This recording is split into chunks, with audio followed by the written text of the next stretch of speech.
ድራማው እንደቀጠለ ነው። በአዲስ ነገር ተከስተዋል።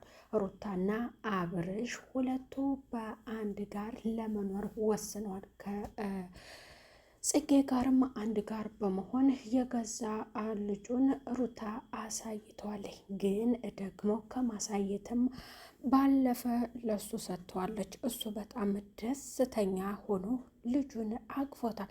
አይገርምም? ልጁ ደግሞ ቁጭ አባቱን ማለት ነው የሚመስለው። ሌላ ነገር ደግሞ ተፈጠረ። ዳኒ መጣ። ዳኒ የልጁ አባት እኔ ነኝ፣ አብርሃም አትልፋ፣ ልጁ የኔ ነው፣ የኔን ልጅ ነው የምትናፍቀው፣ ለማሳደግ የምትመኘው ብሎ ለአብርሽ ነገረው። አብርሽ በጣም ደነገጠ። ጽጌን ለሩታ ተናገሪልኝ፣ ወደ ውጭ የመሄዱን ጉዳይ እንድታስቀሪልኝ ብለሽ ተናግረሽ ያንን ነገር ደግሞ ንገሪልኝ ብሎ ለጽጌ ነግሯታል። ጽጌና አብርሃም በአንድ ጋር ለመምጣት ወስኗል። ዳኒ ደግሞ ከወንትያ ጋር እየሰራ እየተወነ ነው። ሩታም ወደ ህይወቴ መመለስ ይሻለኛል፣ ሽማግሌዎቹ በቃ ያሰቡትን እስከሚፈጽሙ ድረስ እኛ መጠበቅ የለብንም። የልጅ አባት ነው፣ ለምን ሌላ ሽምግልና እስከሚገባ ድረስ ለምን እንደዚህ እንሆናለን? የወለድኩት ከሱ ልጁ የሱ ነው። እንዴት ልጄን ከአባቱ እነጥላለሁ ብላ ለአባቱ አስረክቧል። ዳኒ ከቻለ ለአብርሃም ነገረው። አብርሃም ዘራፍ አለ። እንዴት እኔን መሳይ ልጅ የራሴን ልጅ እንደዚህ ትላለህ ብሎ ሌላ ጦርነት ተከፈተ። ሰላም ጤና ይስጥልኝ ውድ የተከበራችሁ የቻናል ተከታዮች ቤተሰብ በሙሉ በያላችሁበት ዓለም ዳርቻ ሰላማችሁ ይብዛ። ከኔ ጋር ሁሉ መልካም ሁሉ ሰላም፣ እግዚአብሔር ይመስገን። ለተዋህዶ ልጆች በሙሉ እንኳን አደረሳችሁ። መልካም የገና በዓል ይሆንላችሁ ብያለሁ። በአብርሽና በሩታ ዙሪያ ሩታ ልጁን ለአብርሽ ሰጥተዋለች። በዛ ደግሞ በጣም ደስ ብሎት ልጁን ተቀብሏል። ጽጌም ሁለቱ በመታረቃቸው ደስ ብሏቸዋል ማለት ነው። የመጀመሪያው ትወናቸው እንግዲህ ይሄ ነበር። ሌላኛው ትወና ደግሞ በሌላ በኩል ደግሞ ሲመጡ ጽጌ ከአብርሃም ጋር ልትመጣ ነው። ዳኒ ደግሞ ከሩታ ጋር ወይንም ሩታ የወለደችው ልጁን ያስረገዝኳት እኔ ነኝ ብለው ሊተወን ነው ማለት ነው። አሁን የሚጠበቀው ሌላ ክርክር ወይንም ድራማ ሊሰሩ ነው ማለት ነው። ዳኒ ልጁ የኔ ነው ታለ ብዙ ነገር ሊፈጠር ነው ማለት ነው። እንግዲህ ሰሞኑን ከወንትያ ጋር እየጋበዛት አፏን በሶፍት እየጠረገላት ምግብ እያጎረሳት ጉንጯን እየሳማት እያባበላት ይገኛል።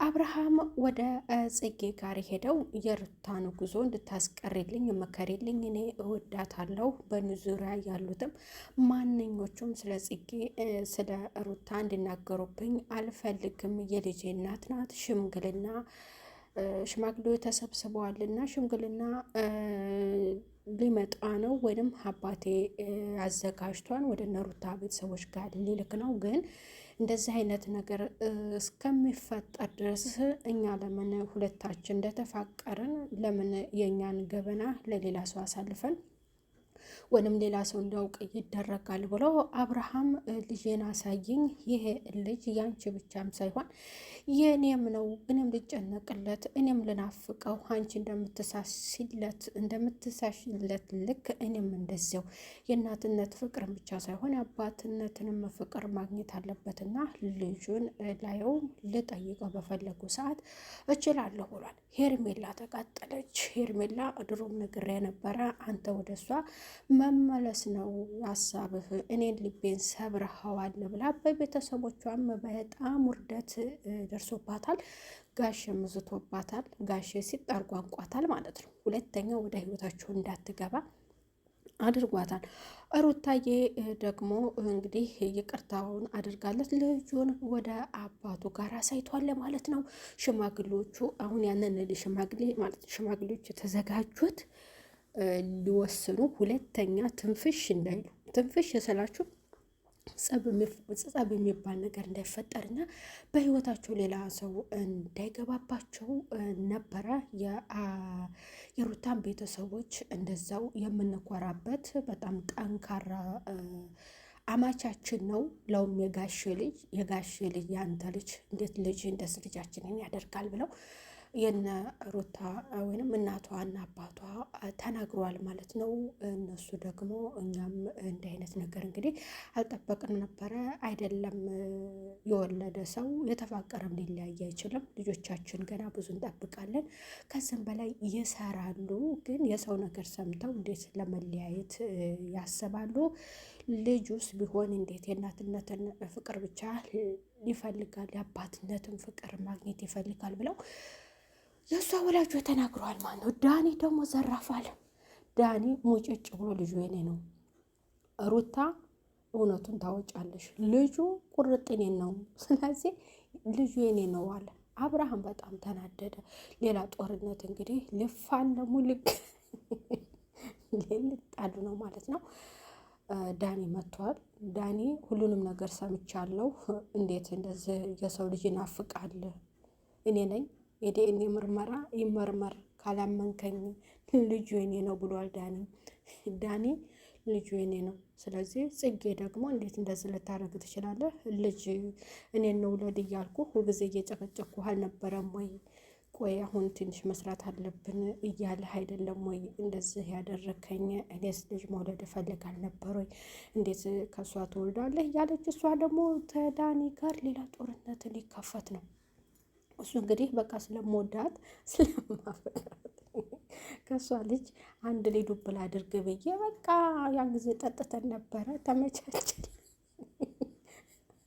እና ፈጸም ነው የኔ ልጅ ነው አለ ዳኒ።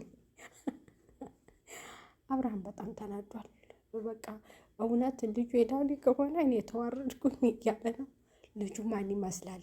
ልጁ እናንተ ስትመለከቱት ማን ይመስላል? ዳኒን ይመስላል ወይ አብርሃምን ይመስላል? ይህንን በኮመንት አስቀምጦ። እንግዲህ ያው የልጁ አባት ነኝ ያለው ተከስቷል ዳኒ ማለት ነው። በቀጣይ ደግሞ ወደ ዲኤንኤ ማስመርመራቸው አይሄዱም ማለት ነው። ይሄ ህፃን ልጅ ሲያሳዝነን ገራትሉት። ሌላውን መረጃ ደግሞ በሚቀጥለው እናሳውቃለን። ቤተሰብ ለቻናሉ አዲስ ሆናችሁ ላይክ እና ሼር ሰብስክራይብ እያደረጋችሁ እስከ መጨረሻው ተከታተሉት። ቻናሉን አበረታቱት እላለሁ። ቤተሰብ ባይ ባይ።